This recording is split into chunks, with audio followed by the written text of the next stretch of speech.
Hi friends, welcome back. I hope आप सब ठीक होंगे। तो चलिए आज के लेक्चर में एक नए सेशन का स्टार्ट करते हैं।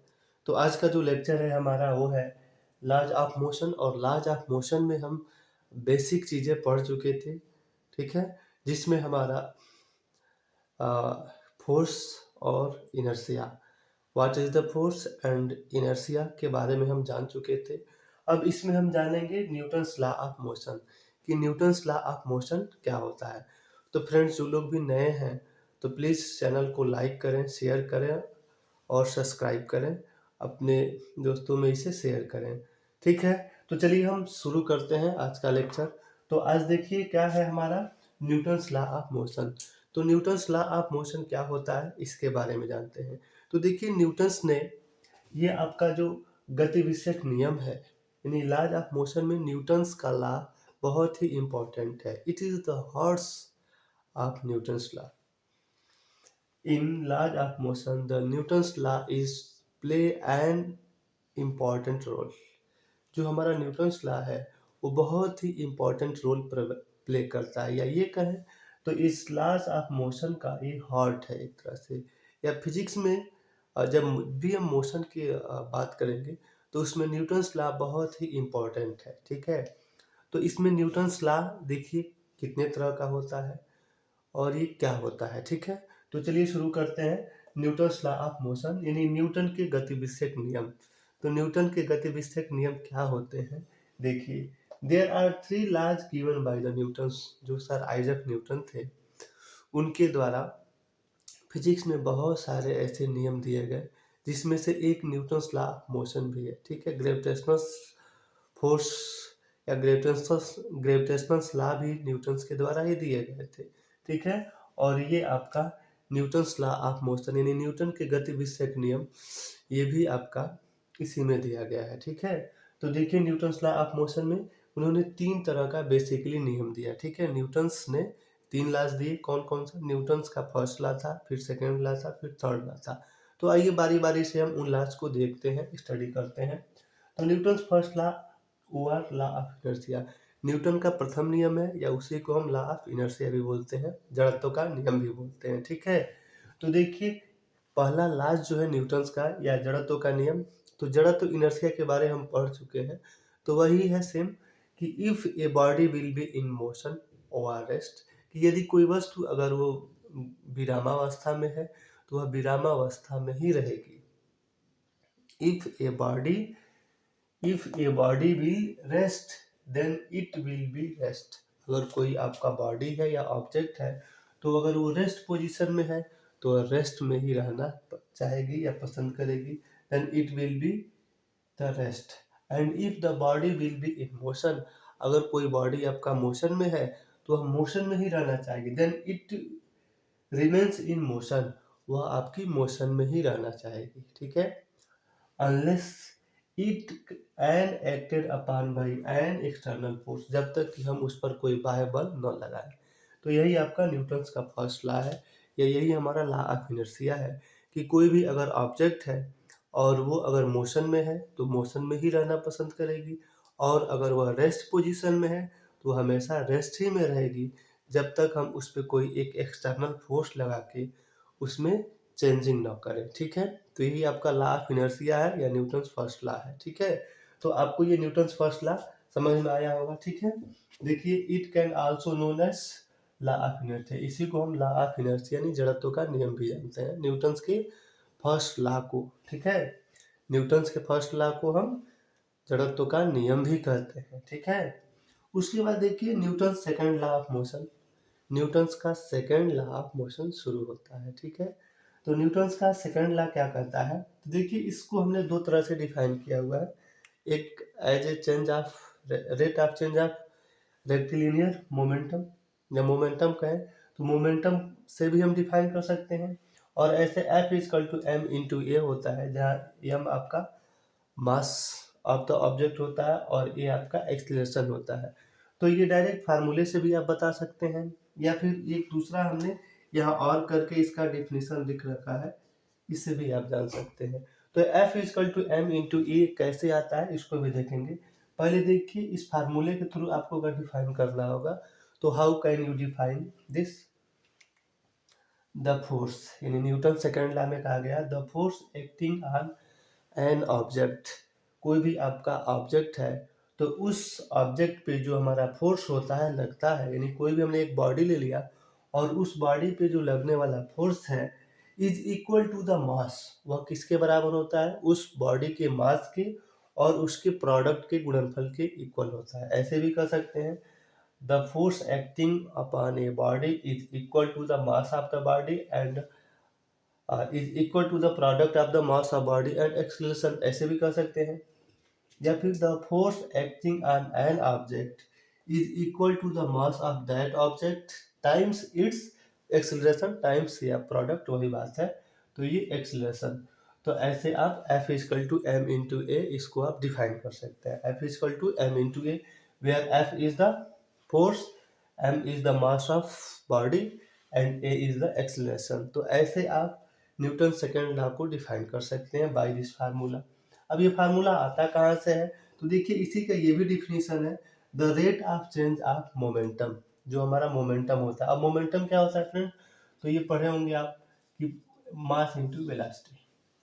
द मोमेंटम यानी कि द्रव्यमान और वेग के गुणनफल को हम संवेग कहते हैं।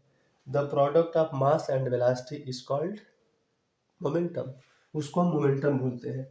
तो the rate of change of momentum is directly proportional to the force, यानी कि इसका मतलब दैट इज वेक्टर एफ, ये जो आपका एफ है, एफ आपका किसके बराबर होगा, F directly proportional to D P by del T, del P by del T.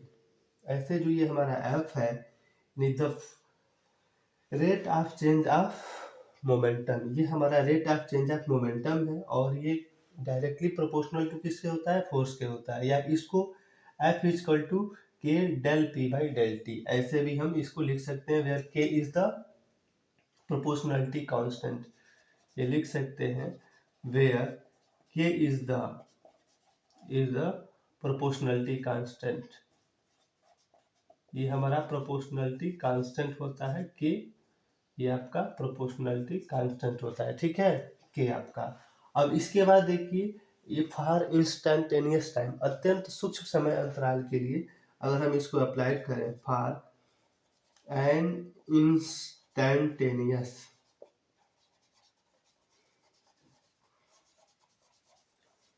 Time T, यानी कि ये आपका जो डेल्टा टी हो अत्यंत ये छोटा हो, तो for instantaneous time delta T इस कंडीशन में जीरो को चेंज करेगा। तो जब इसका लिमिट लेंगे यानी कि एफ इक्वल टू आपका आ जाएगा, ये के रहने देते हैं, लिमिट डेल्टा टी आपका उस समय जीरो को चेंज करेगा और del P by del T हो जाएगा, ठीक है।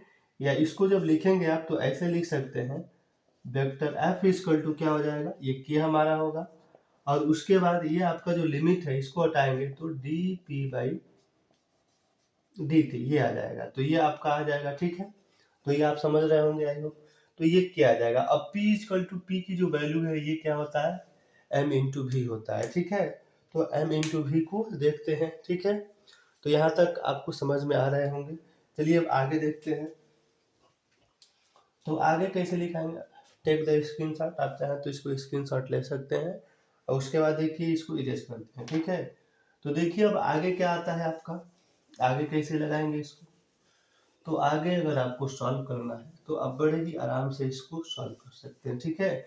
ये देखना है हमें कि F इक्वल टू जो है ये वैल्यू m इंटू ए कैसे आता है, ठीक है। तो Newton second law of motion में ये आपको जानना है दो डिफिनीशन, ठीक है। जो पहला डिफिनीशन है ये हमने डायरेक्ट इसके फार्मूले से देख लिया और ये फार्मूला कैसे आता है इसको भी देख लीजिए। तो जो सेकेंड लॉ है न्यूटन्स का वो आपका यही है कि the rate of change of momentum is directly proportional to the force, तो ये ऐसे लिखेंगे। अब देखिए F जो F है हमारा, उस F की जो ये वैल्यू है के D P by D T आ रहा है, ठीक है। तो ये वेक्टर F और k का मान जो है हमारा 1 आ जाएगा, ठीक है। तो k की वैल्यू हम 1 ले लेंगे अभी, D P D by D T और p के जगह पे आप जानते हैं एम इंटू वी होता है, क्योंकि आप लिख सकते हैं पी इजकल टू एम भी होगा, वेक्टर पी इजकल टू ये हो जाएगा। और उसके बाद ये आपका for SI system, SI system में के की वैल्यू 1 आएगी। के आपका एक प्रोपोर्शनलिटी कांस्टेंट है और उसकी वैल्यू हम 1 ले लेंगे, 1 आएगा। तो वेक्टर एफ की जो वैल्यू आएगी, इसकी वैल्यू 1 हो गई, और ये हमारा एम है, ठीक है। वेक्टर पी का मान ये हो गया। तो एम को हम ऐसे बाहर कर लेंगे, ये मास है तो मास में कोई चेंजिंग नहीं होगा, और ये आपका हो जाएगा dv बाई डी टी, ठीक है। अब ये dv बाई डी टी क्या होता है फ्रेंड? तो ये dv बाई डी टी तो एक्सीलरेशन देता है, the rate of change of velocity is called acceleration. तो यही हमारा हो जाएगा एफ इक्वल टू ये एम हो जाएगा, और dv बाई डी टी की जगह पे हम ये लिख सकते हैं।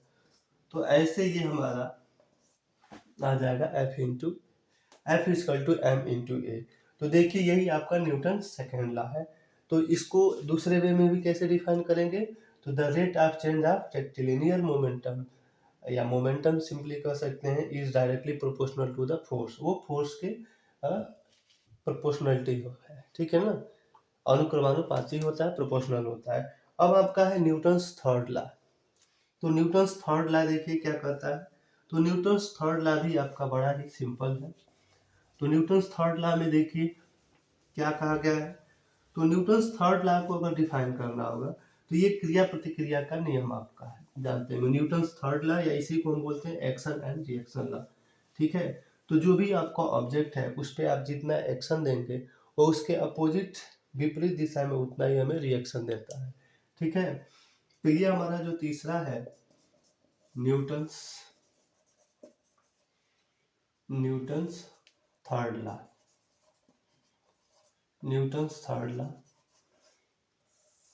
न्यूटन्स थर्ड लॉ, इसी को हम बोलते हैं एक्शन एंड रिएक्शन लॉ। तो न्यूटन्स थर्ड लॉ आपका और कुछ नहीं है। अगर ये कोई आपका बॉडी है तो इस बॉडी पे, इस ऑब्जेक्ट पे आप जितना फोर्स लगाते हैं, ठीक है ना। मान लीजिए एम द्रव्यमान का बॉडी है और इस पे आपने F21 फोर्स लगाया, तो ये बॉडी भी अगेंस्ट उसके विपरीत दिशा में ये आपका, जैसे ये आपने F फोर्स लगाया, तो मान लीजिए ये F12 फोर्स लगाया, तो ये आपका F21 इसके, ये बॉडी क्या करेगी, इस पे अपोजिट फोर्स लगाएगी, ठीक है ना। तो अगर मान लीजिए कि अगर आप ये M1 मास का ले रखे हैं आपने, ठीक है, और ये हमने एक बॉडी ले लिया M2 मास का, ठीक है, ये M2 मास का ले लिया। अब इसके बाद अगर ये ऑब्जेक्ट इस पे कौन सा फोर्स लगा रही है, ये ऑब्जेक्ट जो है इसके द्वारा इस पे आरोपित किया गया बल आपका F12 है इस डायरेक्शन में, तो ये बॉडी भी आपका F21 फोर्स अप्लाइड करेगी, ठीक है। तो जितना फोर्स हम इसके द्वारा अप्लाई करेंगे, ये बॉडी, वो सेकेंड बॉडी भी आपका क्या करेगी, उसके अपोजिट डायरेक्शन में उतना ही फोर्स आपका अप्लाई करेगी, ठीक है। तो ये न्यूटन्स थर्ड लॉ जो कहता है, ये it is the action, every action is equal to the opposite reaction. तो according to Newton's third law, for the two body, कोई भी हम टू ऑब्जेक्ट लिए हैं उसके लिए, for every action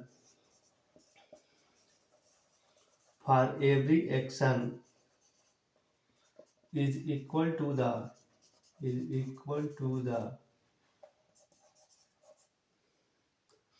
opposite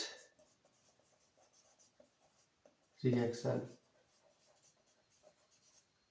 for every action, कोई भी, यानी कि क्रिया, जितना हम किसी पे क्रिया करते हैं उतना ही हमें प्रतिक्रिया मिलता है। तो for every action is equal to the reaction, यही आपका न्यूटन्स थर्ड लॉ है। तो ये आपका M1 बॉडी है और ये M2 बॉडी है। तो M1 ने जितना इस पे फोर्स लगाया, M2 भी उसके तरफ क्या करेगी, फोर्स लगाएगी। तो इसके द्वारा ये आप लिख सकते हैं -F21। तो यही आपका न्यूटन्स का थर्ड लॉ है। तो फ्रेंड्स ये हमारे न्यूटन्स के लॉज रहे। आई होप आपको ये अच्छे से समझ में आए होंगे। अब अगले लेक्चर में हम इनके एप्लीकेशन देखेंगे कि न्यूटन्स लॉ के क्या एप्लीकेशंस हैं, और उस पर कुछ न्यूमेरिकल भी देखेंगे, ठीक है फ्रेंड्स। तो आई होप आपको ये वीडियो अच्छे से समझ में आया होगा। अगर कोई भी डाउट है तो प्लीज़ इसे कमेंट में मेंशन करें, और हमारे चैनल को लाइक करें, सब्सक्राइब करें, और अपने फ्रेंड्स में, दोस्तों में शेयर करें। Best of luck. Thanks for watching.